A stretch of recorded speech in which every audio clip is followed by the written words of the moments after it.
KPM.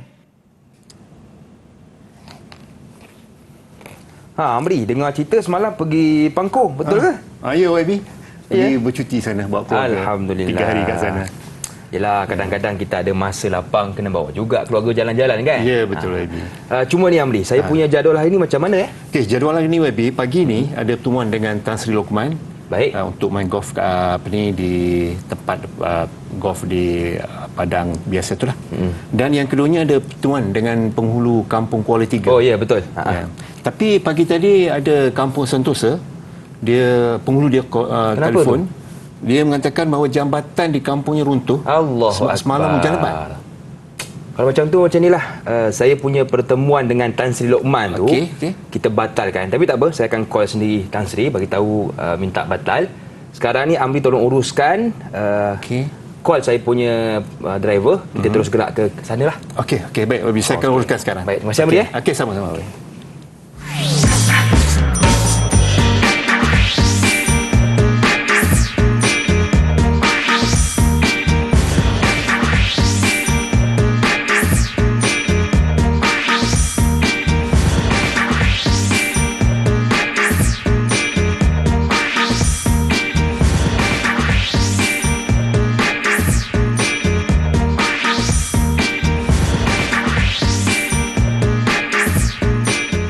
Assalamualaikum warahmatullahi wabarakatuh. Apa khabar semua? Selamat datang ke slot menengah atas bersama dengan saya Lokman Hakim. Hari ini kita nak belajar berkaitan pendidikan Islam tingkatan 5 dan bersama dengan saya hari ini juru bahasa isyarat kita iaitu Puan Zaharatul Azma Muhammad Kamal dari Sekolah Kebangsaan Taman Bunga Raya 1 Rawang Selangor. Apa khabar cikgu? Alhamdulillah, terima kasih kepada Cikgu Zaharatul yang sudi bersama dengan kita hari ini. Dan kita juga bersama dengan seorang ustaz yang cukup luas pengalamannya, iaitu Ustaz Muhammad Amri Mat Hussein dari Sekolah Menengah Kebangsaan Bandar Rincing Semenyih Selangor. Assalamualaikum Ustaz, apa khabar? Waalaikumsalam warahmatullahi wabarakatuh. Khabar baik, Kim? Alhamdulillah, dapat kita bertemu lagi Ustaz ya. Alhamdulillah, insyaAllah. Okey Ustaz, saya difahamkan kita hari ini juga bersama dengan murid-murid yang lain. Betul ke Ustaz? Ya, betul Hakim. Kita ada 4 orang murid kita yang mantap pada pagi ini, insyaAllah. Jadi apa kata, jom kita berkenalan dengan mereka. Assalamualaikum. Ya, itu dia murid-murid kita. Yang pertama kita ada Siti Nur Adeline. Sila lambai sikit. Okey. Yang kedua bersama juga dengan kita Nur Ildina. Lambai sikit. Okey. Yang ketiga Siti Nur Aminah. Dan yang terakhir Siti Aisyah. Lambai sikit. Baik, terima kasih kepada semua murid dalam talian kita dan juga yang sudi menonton dari rumah. Okey Ustaz? Okey. Untuk segmen ini kita nak belajar tentang apa Ustaz? Silakan. Okey, baik. Assalamualaikum warahmatullahi wabarakatuh. Terima kasih Luqman Hakim. Alhamdulillah, hari ini kita akan belajar berkaitan dengan sejarah Kerajaan Osmaniyah. Jadi sejarah Kerajaan Osmaniyah ni merupakan kerajaan yang memerintah luas kawasan dia, keluasan kawasan hampir keseluruhan benua Asia dan juga benua Afrika, termasuk juga Eropah. Ya. Jadi sebelum kerajaan Osmaniyah ni telah muncul dan ada wujud kerajaan-kerajaan sebelum ini, iaitu yang pertama kita ada kerajaan Rasulullah sallallahu alaihi wasallam zaman Nabi. Selepas wafatnya, selepas berakhirnya zaman Rasulullah, muncul pula satu kerajaan dipanggil Khulafa Ar-Rashidin. Setiap kerajaan ini dia ada tokoh-tokoh ataupun ada pemerintah-pemerintah yang terkenal. Setiap kerajaan itu, antara tokoh-tokoh terkenal Khulafa Ar-Rashidin termasuklah Sayyidina Abu Bakar As-Siddiq, Sayyidina Uthman bin Affan, Sayyidina Umar Al-Khattab dan Sayyidina Ali bin Abi Talib. Selepas kerajaan Khulafa Ar-Rashidin, muncul lagi satu kerajaan, iaitu dipanggil kerajaan Umayyah. Kerajaan Umayyah bermula pada tahun 41 Hijrah dan seterusnya kerajaan yang ketiga dalam kerajaan Islam itu kerajaan Abbasiyah, merupakan kerajaan yang sangat gemilang dia punya pemerintahannya sampailah ke Andalus, sampai ke Spanyol, mereka pemerintahan mereka ini. Dan selepas berakhirnya kerajaan Abbasiyah, muncullah satu kerajaan, iaitu kerajaan Abbasiyah. Jadi kerajaan Abbasiyah ni kita lihat dulu sejarah dia. Setiap kerajaan tu mesti ada sejarah. Betul. Tertubuhnya kerajaan tersebut. Baik. Tertubuhnya kerajaan Osmaniyah ini ialah asal nama dia. Asal nama kerajaan Osmaniyah itu bermula dengan dia bersempena dengan nama Uthman bin Urtugrul, iaitu pengasas kerajaan Osmaniyah yang pertama, kerajaan yang pertama, pemerintah yang pertama. Jadi pemerintah ini kita kena hafal, kena ingat. Kenapa? Sebab kita belajar sejarah ni, kita nak ambil intibar daripada sejarah pemerintahan mereka. Kita ambil intibar daripada khalifah-khalifah yang memerintah ataupun sultan-sultan yang memerintah. Jadi kita kena ambil intibar, maka kita gunakan sejarah itu dan kita aplikasikan dalam kehidupan kita ataupun dalam pemerintahan kita. Betul. Ataupun kalau kita sebagai pemimpin, pemerintahan kita lah, pentadbiran kita. Saya nak tanya murid kita yang ada dalam Google Meet kita ini. Cuba terangkan sikit, jelaskan sikit sejarah pemerintahan ataupun sejarah kerajaan Osmaniyah ni. Siapa agak-agaknya yang boleh ni? Okey, siapa nak bantu Ustaz? Siapa nak bantu? Sila angkat tangan. Okey, angkat tangan. Sila. Okey, siapa tu? Silakan. Okey, sila Amira. Asal nama kerajaan Uthmaniyah adalah bersempena dengan Uthman bin Urtugrul, iaitu pengasas kerajaan Uthmaniyah. Tempoh pemerintahannya adalah 1299 Masihi hingga 924 Masihi. Kawasan pemerintahan pula meliputi sebahagian besar benua Asia, benua Asia, Eropah dan Afrika. Bilangan pemerintah adalah seramai 37 orang. 37 orang. Terima kasih Amira. Itu sejarah pemerintahan. Kalau kita belajar ini sejarah pemerintahan, kita kena hafal, kita kena ingat. Terima kasih Amira, jawapan yang sangat-sangat baik. Rasa-rasanya kenapa agak-agaknya? Ada soalan Hakim tentang sejarah ni? Bila kita sebut tentang sejarah Ustaz, ramai juga yang bertanya, kenapa hari ni kita kena belajar tentang sejarah Ustaz? Hakim, soalannya sangat baik Hakim. Mengapa kita kena belajar sejarah? Kita selalu memandu kereta, pergi ke mana-mana, pergi mandu kereta, pergi makan gulai, pergi bandaraya, pergi jabatan itu, pergi jabatan itu, uruskan anak, bawa kereta. Jadi kita bawa kereta ni, kita kena tengok cermin untuk melihat di belakang. Cermin sisi, kiri kanan dan cermin depan itu untuk melihat di belakang. Maksudnya kita lihat belakang untuk memastikan bahawa kita belok kanan, belok kiri, tiada kereta, untuk kita belok dengan selamat. Jadi kita melihat belakang itu, pastikan selamat kita bawa kereta untuk menuju ke depan. Sama juga sejarah, kita tengok sejarah di belakang itu, kita nak menuju kehidupan kita ke hadapan, dan kita kena melihat sejarah untuk kita selamat, untuk kita berjaya, untuk kita gemilang di masa hadapan kita. Gitu Hakim, sejarah. Sejarah. Jadi itulah sejarah pemerintahan yang dikemukakan ataupun dinyatakan oleh Amira tadi. Yang pertama tadi, dia disebut bahawa asal dia iaitu bersempena dengan Uthman Urtugrul ataupun Ertugrul. Dirumikan jadi Ertugrul. Tempoh pemerintahannya sebagaimana disebut lagi pada tahun 1299 hingga 1924 Masihi. Itu dia punya tempoh pemerintahan. Dan kawasan pemerintahan sebagaimana disebutkan tadi, dikatakan sebagai kita lihat daripada globe ini, keseluruhan benua Asia dan juga Afrika termasuk juga Eropah. Itu adalah kawasan pemerintahan kerajaan Osmaniyah yang berjaya sebahagian kita panggil dalam peratus kerajaan itu meliputi semua kawasan yang berkaitan dengan Asia, Afrika dan juga Eropah. Itu kawasan pemerintahan kerajaan Osmaniyah. Kemudian kita lihat bilangan pemerintah dia seramai 37 orang. Tetapi kita perlu ingat dan kita perlu hafal 4 orang sultan, yang mana 4 orang sultan ini adalah sultan yang terkenal yang memerintah kerajaan Osmaniyah. Jadi siapa pemerintah terkenal itu? Agak-agaknya siapa nak jawab ni? Okey, siapa yang tahu? Okey, siapa? Nur Irdina untuk siapa? Silakan. Antara pemerintah terkenal. Ada 4 pemerintah yang terkenal, antaranya ialah Sultan Uthman bin Uturul.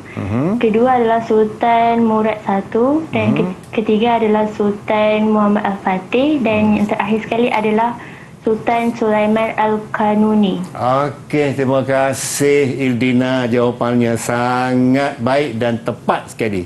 4 orang pemerintah ini yang kita perlu hafal namanya dan kita perlu tahu dia punya riwayat hidup dan juga sumbangan. Jadi kepada kita tahu sumbangan pemerintah ini, dia menjadi inspirasi kepada kita, menjadi intibar kepada kita untuk memerintah dengan lebih.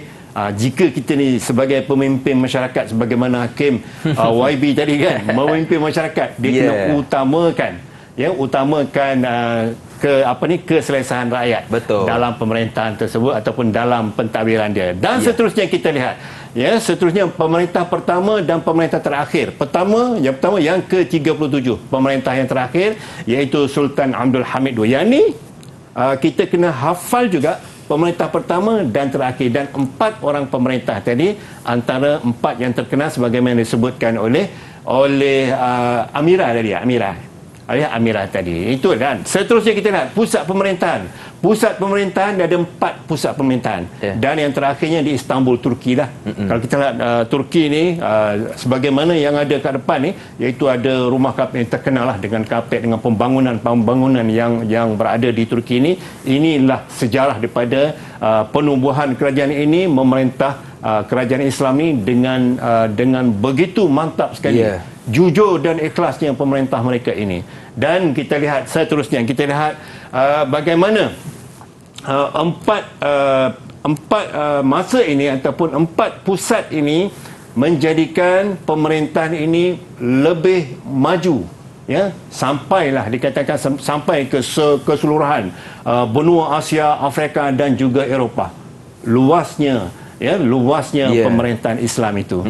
Begitu. Okey, baik Ustaz. Jadi itulah sedikit sejarah tentang kerajaan Osmaniyah, dan sekarang kita nak berehat seketika. Boleh Ustaz? Boleh. Baik, jangan ke mana-mana, teruskan bersama dengan kami pastinya dalam slot menengah atas.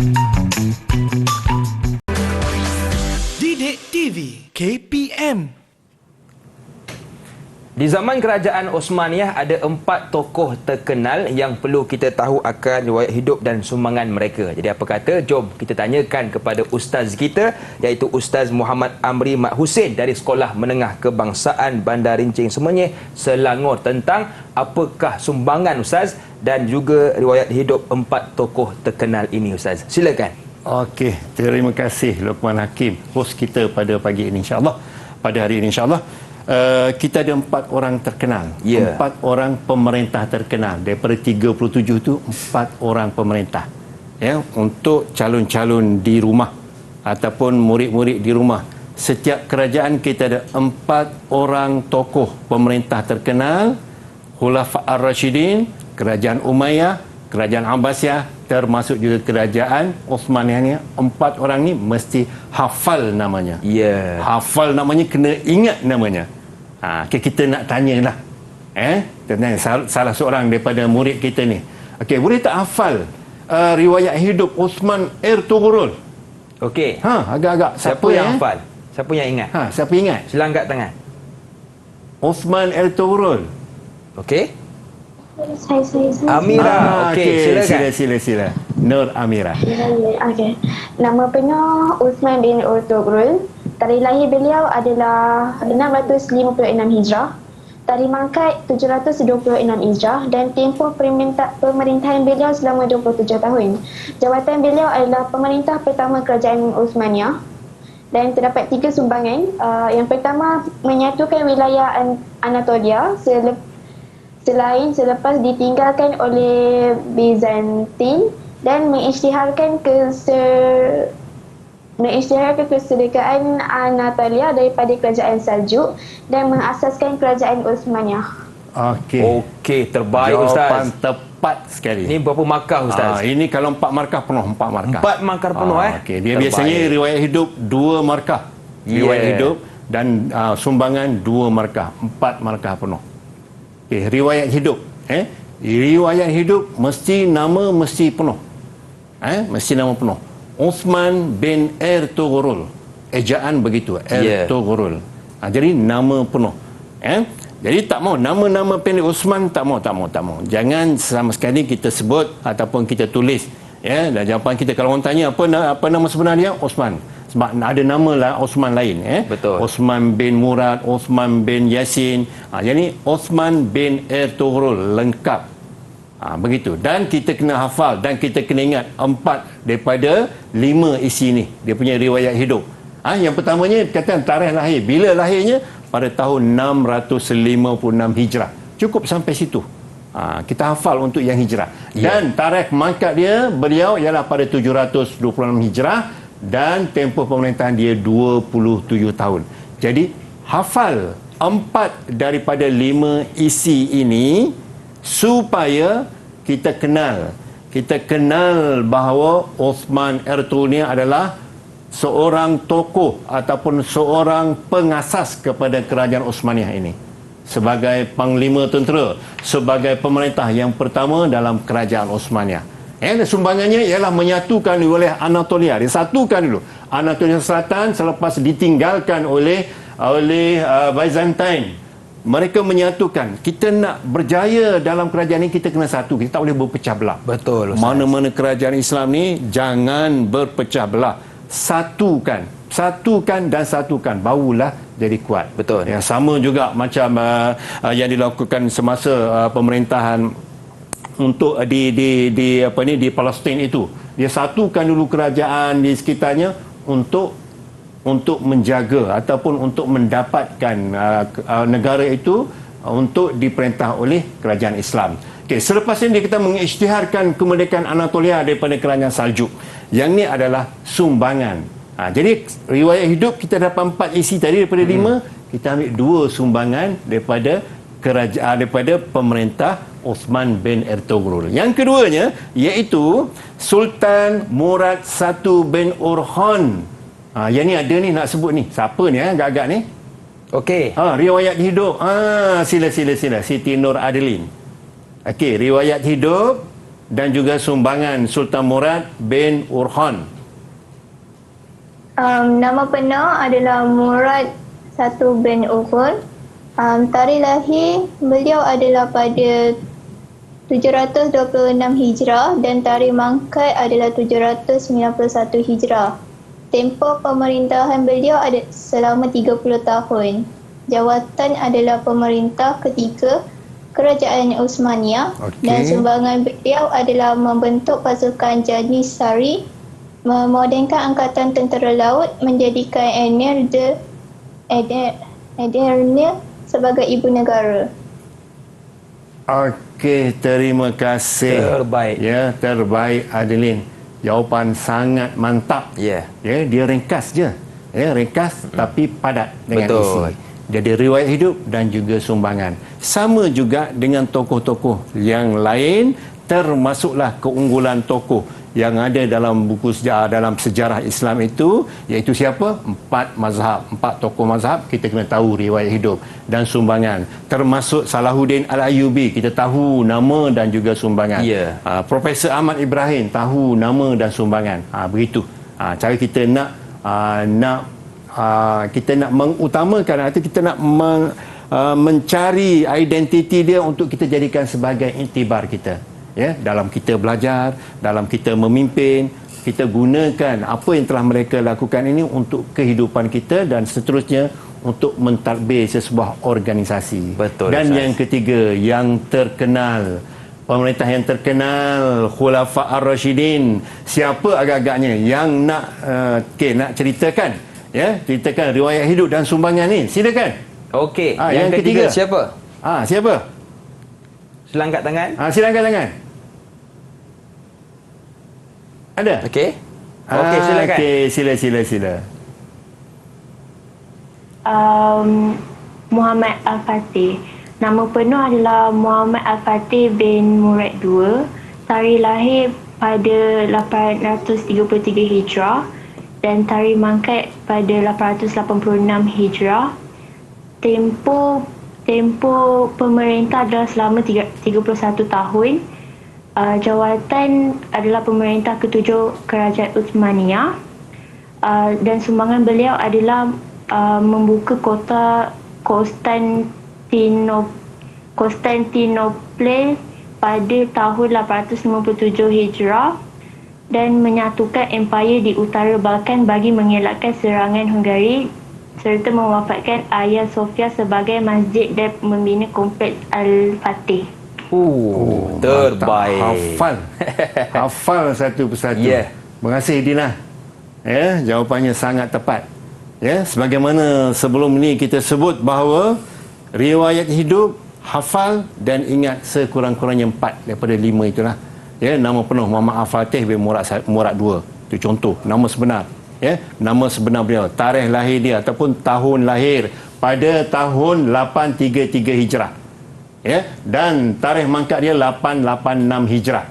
Dan juga tempoh pemerintahan selama 31 tahun. Kalau Sultan Murad pemerintah yang ketiga, Sultan Muhammad Al-Fatih merupakan pemerintah yang ke-7 dalam kerajaan Osmaniyah. Itu disebut bahawa pemerintah terkenal. Yang terkenal disebut itu. Okey, seterusnya kita lihat pemerintah yang terakhir kita atau yang terkenal kita, iaitu, silakan siapa nak sebut? Ya, iaitu Sulaiman. Okey, silakan Aisyah. Okey, Sulaiman Al-Qanuni bin Salim I, sila. Nama penuh Sulaiman Al-Qanuni bin Salim I. Tarikh lahir beliau 900 Hijrah. Tarikh mangkat beliau 974 Hijrah. Tempoh pemerintahan 48 tahun. Jawatan pemerintah ke-10 Kerajaan Uthmaniyah. Sumbangan beliau membuka Belgrade, membuka Algeria dan Tunisia, menyusun undang-undang yang dikenali sebagai Kanun Nameh, mengadakan hubungan diplomatik dengan Perancis yang merupakan sebuah kuasa besar. Terima kasih Siti Aisyah. Ya, jawapannya sangat tepat. Okay, itu antara pemerintah yang terakhir yang terkenal, bukan yang terakhir tapi yang terkenal. Ya, seramai 4 orang. Ingat, yang pertama, perintah pertama Sulaiman Osman Ertugrul, yang kedua Sultan Murad, kemudian yang ketiga Sultan Muhammad Al-Fatih dan yang keempatnya Sulaiman Al-Qanuni. Yang pertama, ketiga, 7, 10. 1, 3, 7, 10. Pemerintah pertama, pemerintah ketiga, ke-7 dan pemerintah ke-10. Jadi intibar, kita nak ambil ni. Kita nak ambil daripada sumbangan-sumbangan kepada pemerintah ini untuk kita jadikan kita sebagai panduan dalam kehidupan kita. Itulah. Ya, mudah-mudahan kita dapat ambil pengajaran Ustaz daripada sumbangan itu. Jadi itulah 4 tokoh yang terkenal di zaman Osmaniyah yang boleh kita ambil sebagai iktibar. Okey Ustaz. Saya dengar cerita ada soalan pengukuhan Ustaz untuk murid-murid kita. Betul ke? Ya, betul. Yang betul-betul. Okey, ini soalan. Nyatakan riwayat hidup Sultan Muhammad Al-Fatih dan juga jelaskan 2 sumbangan beliau. Okey, sila. Ada tak? Okey, siapa yang nak jawab? Okey. Dina mungkin boleh? Ataupun Amira ke? Siapa yang nak bantu? Cuba angkat tangan. Muhammad Al-Fatih. Sultan Muhammad Al-Fatih. Okey. Ustaz mungkin boleh pilih antara 4 murid ini Ustaz. Silakan. Ada tak? Ada. Muhammad Al-Fatih. Okey, mungkin Amira boleh? Amira boleh. Jawapannya? Boleh cuba? Boleh cuba. Salah tak apa. Boleh ulang balik tak soalan ni? Okey, soalannya jelaskan riwayat hidup. Nyatakan riwayat hidup Sultan Muhammad Al-Fatih dan juga sumbangan beliau. Okey. Bagi riwayat hidup kan? Okey, sila riwayat hidup.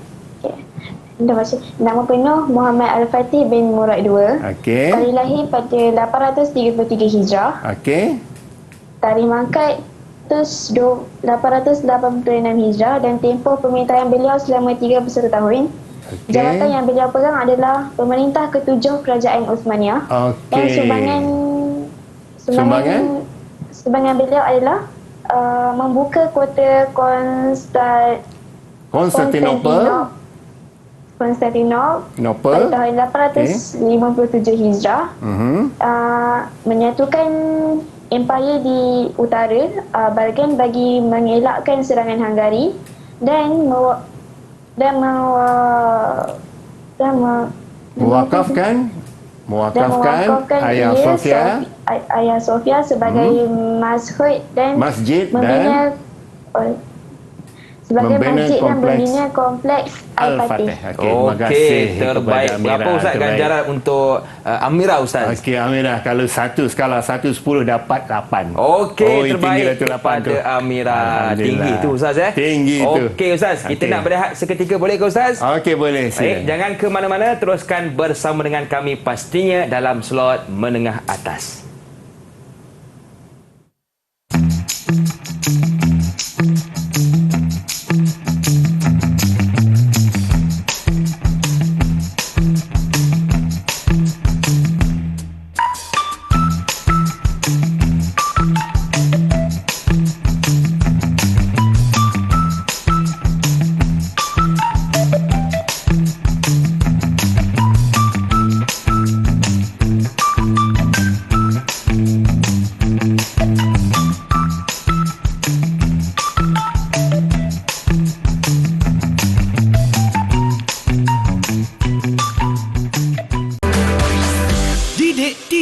KPM.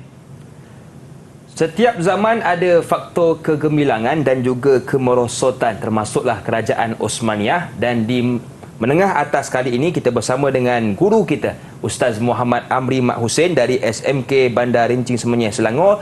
Juga jurubahasa isyarat kita Puan Zaharatul Azma Muhammad Kamal dari Sekolah Kebangsaan Taman Bunga Raya 1 Rawang, Selangor. Okey Ustaz, untuk segmen kali ini apakah yang akan kita fokuskan? Okey, terima kasih Hakim. Hari ini kita akan untuk segmen ini kita akan fokuskan faktor kegemilangan dan faktor kemerosotan kerajaan Osmaniyah. Ya, kita lihat untuk faktor kegemilangan dan faktor kemerosotan ni kita lihat kepada sesuatu aspek itu. Aspek apa? Contoh kita lihat. Contoh aspek pentadbiran.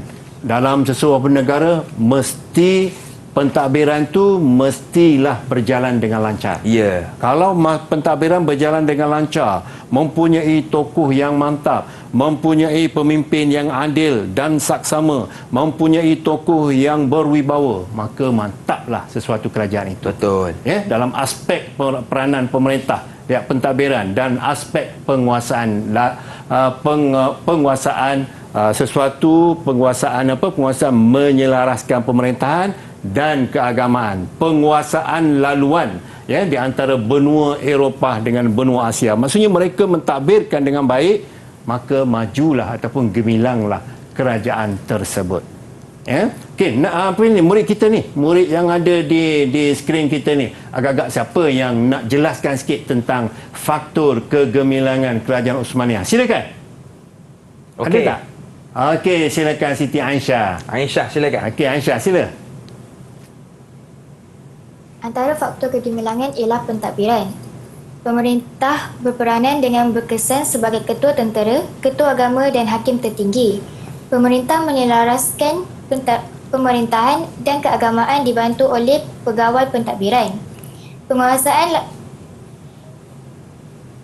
laluan di antara benua Eropah dengan benua Asia apabila menguasai Selat Dardanelles dan Selat Bosporus.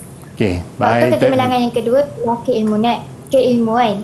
Menjadikan masjid sebagai pusat perkembangan ilmu sehingga mencapai kedudukan yang tinggi dalam bidang ilmu pengetahuan, pembangunan, falsafah, kesenian, seni bina dan teknologi. Okey, terima kasih Aisyah. Terima kasih. Ya, jawapannya sangat baik dan sangat tepat. Jadi Aisyah jawab tadi berdasarkan ataupun dalam aspek yang tertentu.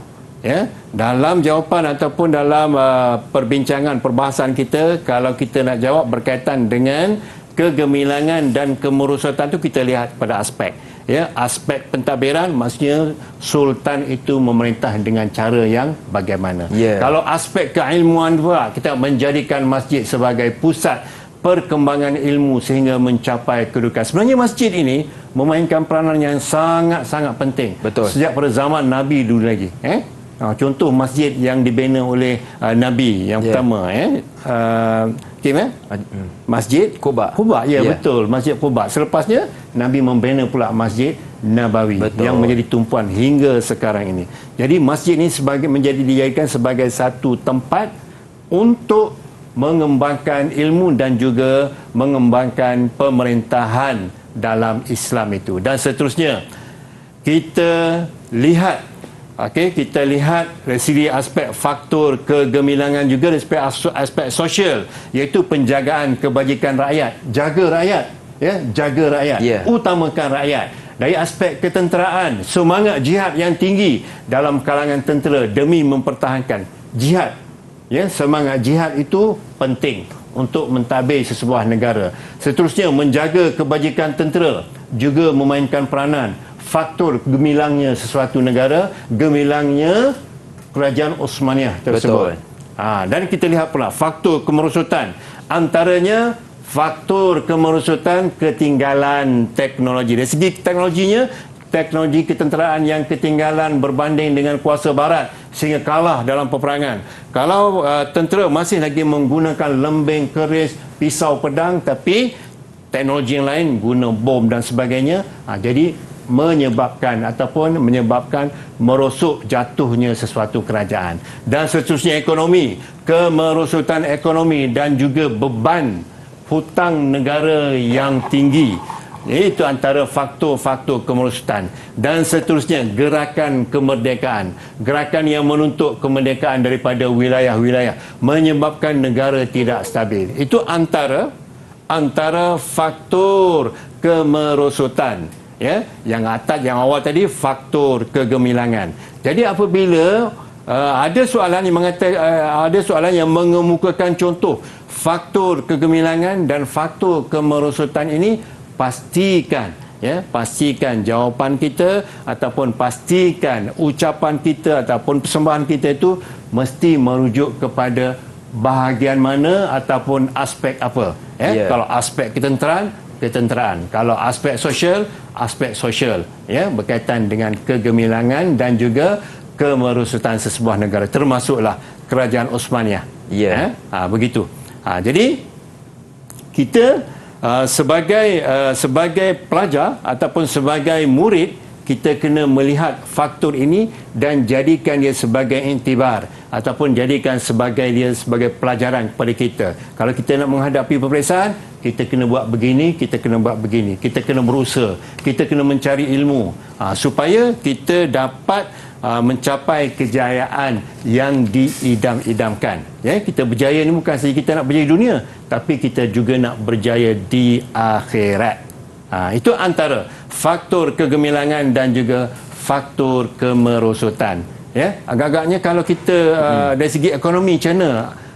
Kalau dari segi ekonomi, gemilangnya macam mana agak-agaknya, Kip? Kalau ekonomi yang gemilang, Ustaz, selalunya kerajaan tu dia akan mengurus harta ataupun ekonomi sesuatu kerajaan dengan baik, Ustaz. Ya, betul. Mengurusan ekonomi itu dengan baik supaya negara itu dapat ditadbir ataupun diuruskan dengan sempurna. Menjaga kebajikan rakyat dari segi sosialnya.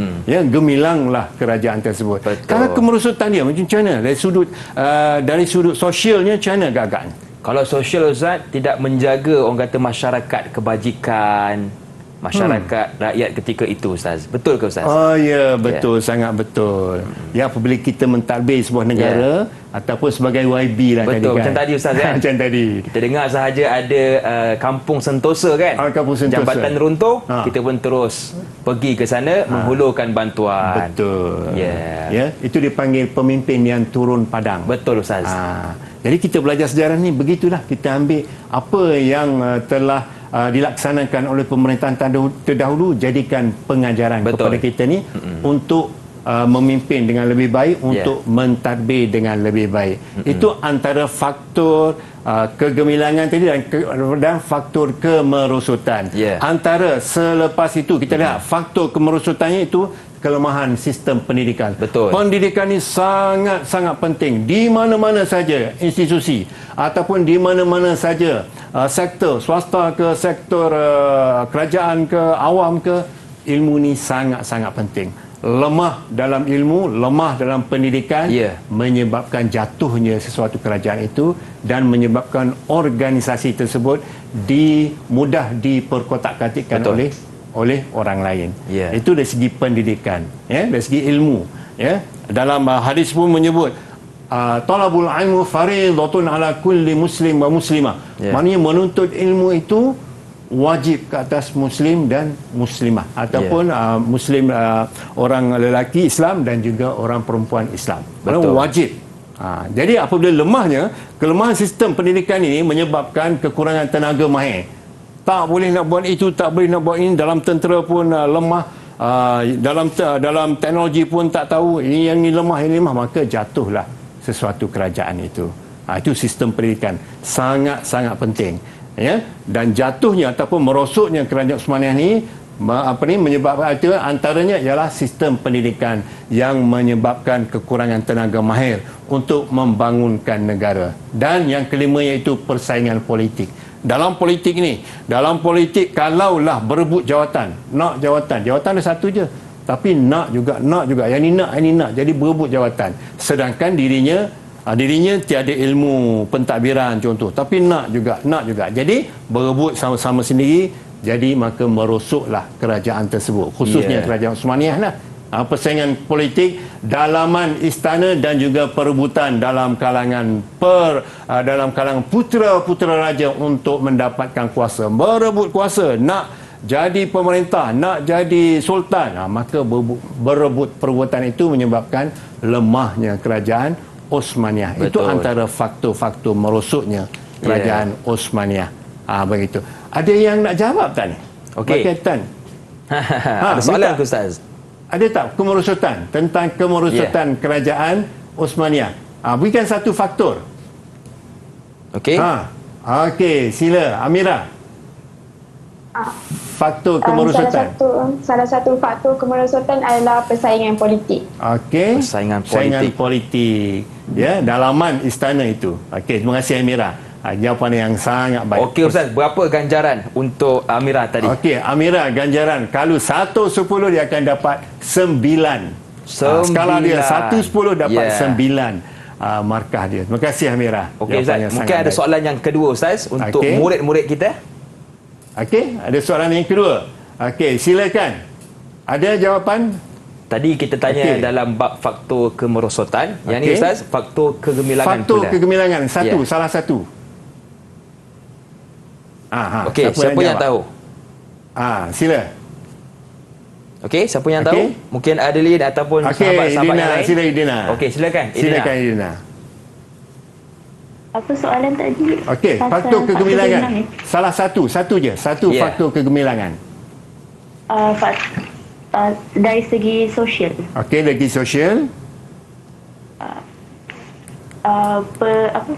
Penjagaan kebajikan rakyat menerusi bantuan kepada golongan yang memerlukan, mewujudkan suasana harmoni dalam masyarakat, dan sistem wakaf yang sistematik juga meliputi aspek keperluan asas pendidikan dan kesihatan.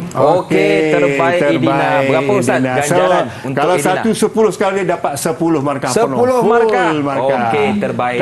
Baik Ustaz, kita nak rehat seketika, boleh ke Ustaz? Boleh. Baik, jangan ke mana-mana, teruskan bersama dengan kami pastinya dalam slot menengah atas.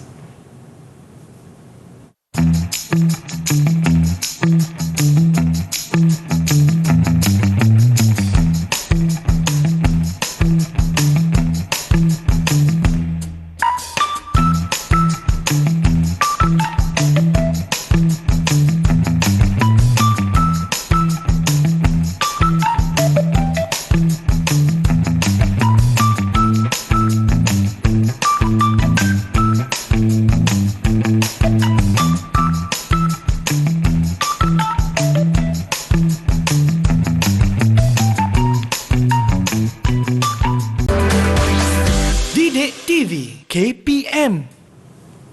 Kembali bersua dalam slot menengah atas. Masih lagi bersama dengan saya Lokman Hakim, juga jurubahasa isyarat kita Puan Zahratul Azma Muhammad Kamal dan juga Ustaz kita Muhammad Amri Mat Hussein. Okey Ustaz, untuk segmen kali ini apakah yang akan kita belajar Ustaz? Okey, terima kasih Lokman Hakim. Untuk segmen ini kita akan belajar setiap pelajaran, setiap pemerintahan, setiap sultan itu, setiap pemerintah kena kita ambil intibar daripada pemerintah tersebut dan daripada sultan tersebut. Jadi yang pertama kita nak ambil intibar daripada pemimpin, daripada sultan tadi, iaitu daripada kerajaan Osmaniyah tadi, iaitu yang pertama kita hendaklah memilih pemimpin yang berwibawa. Ya, sebagaimana Lokman Hakim sebagai YB tadi, berwibawa, menjaga kebajikan rakyat. Ya. Kemudian kita lihat yang kedua, kita adalah sentiasa memperbanyakkan penerokan ilmu agar mampu bersaing di peringkat antarabangsa. Antarabangsa. Saya ulang. Antarabangsa. Biar kita ni jadi negara yang disegani, ya, mempunyai kemajuan dari sudut semua bidang. Yang ketiganya, kita hendaklah sentiasa menghayati semangat cintakan negara. Ya, jangan kita sebarkan fitnah di luar negara, nak memburuk-burukkan negara sendiri. Jangan sama sekali. Kita ambil iktibar daripada yang kita telah belajar ni, kerajaan Osmaniyah dan juga pemimpin pemerintah-pemerintah yang ada pada zaman kerajaan Osmaniyah ini. Yang keempatnya, kita hendaklah sentiasa berpegang pada ajaran Islam supaya hidup diberkati Allah Subhanahu Wa Taala. Ya, maknanya kita sebagai pemimpin ni, kita elakkan daripada perkara-perkara negatif seperti rasuah, menyalahgunakan kuasa, elakkan daripada perkara-perkara tersebut. Dan yang kelima, kita hendaklah menjaga dan kita hendaklah menolak campur tangan asing untuk menjaga kedaulatan negara. Kita negara berdaulat, kita kena jaga betul-betul, jaga kedaulatan ini supaya negara kita ini aman, sentosa dan maju dalam semua aspek. Itu antara iktibar yang kita boleh ambil daripada pemerintahan Khulafa Ar-Rashidin. Jadi saya nak tanyalah daripada kalangan murid yang ada, saya minta Siti Nur Adeline. Okey, Siti Nur Adeline. Okey, nyatakan satu daripada iktibar yang kita boleh ambil daripada kerajaan Khulafa Ar-Rashidin dan juga pemerintah sultan yang memerintah kerajaan Khulafa Ar-Rashidin, bukan kerajaan Osmaniyah. Osmaniyah. Silakan Nur An, satu saja. Kita hendaklah memilih pemimpin yang berwibawa untuk menerajui kepimpinan supaya urusan pentadbiran berjalan lancar. Okey, terima kasih Terbaik. Berapa Ustaz? Maknanya markah dia terus dapat 10 markah. 10 tepat markah sekali. Ya, tepat sekali jawapan awak Nur Adeline. Ya, tahniah. Okay, itu antara yang pertama, yang intibar yang kita boleh ambil daripada pemerintahan kerajaan Osmaniyah. Okey. Okey, minta yang lain, seorang lagi. Nur Amira, silakan Nur Amira. Okey, selain daripada memilih pemimpin, apa lagi pengajaran ataupun intibar yang kita boleh ambil daripada pemerintahan kerajaan Osmaniyah ini? Kita hendaklah memperbanyak penyertaan ilmu agar mampu bersaing di peringkat antarabangsa. Ya, betul. Sangat betul. Ya, markah awak dapat 10 terus. Skala 1-10. Terbaik. Ya, terbaik Amira. Dan yang terakhirnya, yang ketiganya, satu selain daripada yang telah dijawab oleh Amira dan juga Alin tadi, silakan minta Siti Aisyah. Okey, yang terakhir. Yang terakhir. Kita hendaklah memiliki perasaan cinta negara agar rela berkorban mempertahankannya daripada serangan musuh. Okey, terima kasih Siti Aisyah. Jawapannya sangat baik. Ganjaran kita boleh bagikan 10 markah untuk Siti Aisyah. Terbaik. Ya, jawapannya sangat-sangat baik. Terima kasih Siti Aisyah dan baik, juga Ustaz. Nur Irdina. Ya, okey Ustaz. Jadi bagaimana Ustaz menilai prestasi murid-murid kita pada hari ini Ustaz? Okey, saya menilai keseluruhannya keempat-empat murid kita ini mendapat ilmu yang terbaiklah daripada kerajaan Osmaniyah ini, dan jawapan mereka menepati apa yang ditetapkan oleh kalau pihak sekolah dia punya skema jawapan itu. Jadi kita nak minta dia rumuskan, boleh ke? Mungkin Ustaz boleh rumuskan terus apakah pembelajaran yang kita dapat pada hari ini, Ustaz. Silakan. Pembelajaran ataupun program yang kita segmen yang kita jalankan pada hari ini, antaranya yang pertama sekali kita kena kenal pemerintah ini, terutamanya 4 yang terkenal. Betul. Yang keduanya kita tahu sejarah. Sejarah pemerintahan dia bermula dengan namanya sempena nama apa. Tu kemudian kita kena kenal juga siapa pemerintah-pemerintah itu dari segi riwayat hidup dan juga intibar ataupun sumbangan daripada pemerintah-pemerintah kerajaan Osmaniyah tadi. Dan yang paling penting sekali, paling penting kita belajar sejarah. Ingat, kita belajar sejarah, kita nak ambil intibar daripada pemerintahan kerajaan Osmaniyah dan ambil intibar daripada pemerintah-pemerintah yang terkenal tadi, supaya kita dapat jadikan panduan dalam kehidupan kita. Kalau kita mentadbir dengan baik, jujur dan amanah, dan juga dalam kehidupan kita jadikan panduan juga untuk peperiksaan kita. Ya, betul, Ustaz. Dan di mana Ustaz murid-murid kita boleh dapatkan latihan pengukuhan, Ustaz? Kita boleh dapatkan latihan pengukuhan di portal Delima Sumberku. Baik. Jadi jom kita serbu portal Delima Sumberku untuk kita dapatkan latihan pengukuhan. Terima kasih sekali lagi kepada jurubahasa isyarat kita Puan Zahratul Azma Muhammad Kamal, dan juga Ustaz kita Muhammad Amri Mat Hussein dari SMK Bandar Rincing Semenyih, Selangor. Juga tak dilupakan juga murid-murid dalam talian dan juga kepada anda yang menonton dari rumah. Akhir kata, senyum nampak gigi, ada rezeki, jumpa lagi. Assalamualaikum warahmatullahi wabarakatuh.